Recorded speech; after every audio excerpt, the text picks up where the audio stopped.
iyadoo guud ahaan Puntland ka jiro sare u kaca qiimaha shidaalka isla markaasna uu saameeyay dhammaan gaadiidleyda Puntland ayaa qaar ka mid ah gaadiidleyda degmada Bursaalix ee gobolka Mudug oo la hadlay warbaahinta SBC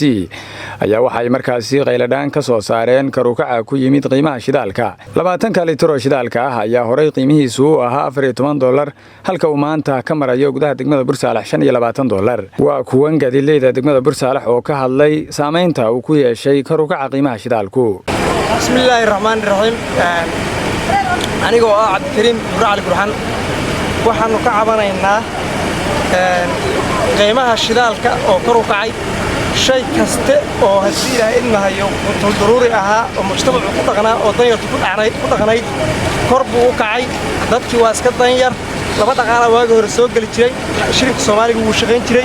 شركة الصومالي هواء استاجي دولار وحنا هين وحلوين سنة يمترين باليري haddana shay kasta waa saddex jeer jibaar ayuu kor u sii kacay shaygii malbadan ahaa 10 shilin oo shilin Soomaali ah 30 buu kor u kacay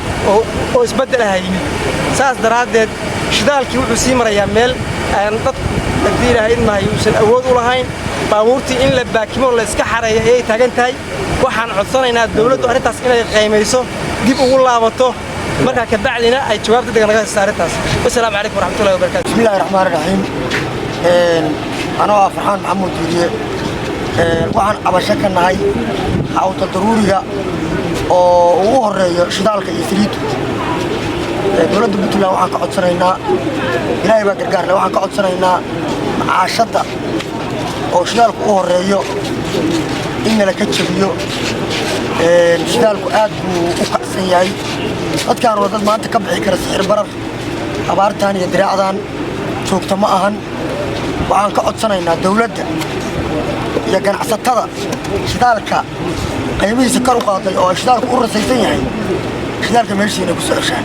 iyo saliida assalaamu calaykum waraxmatullaahi wabarakaatuh أنا برصالح أنا قاعد دقمة الأول runtii waxaan aad maarta waxbarana shidaalkii oo aad loogu kacay halkii uu markii hore ka ahaa $9 maanta waxa uu marayaa tan shidaalka markii hore ka ahaa $9 maanta wuxuu marayaa $26 waana garan ka farqiga u dhexeeya labadaas qiime runtii waxa uu keenayaa waan la soconaa caalamka uu shidaalka kacay laakiin anaga si gaar ah أحمد داير سال أحمد شاعرو تلفزيون كيراديا عالمي SBC دقمة برسالة.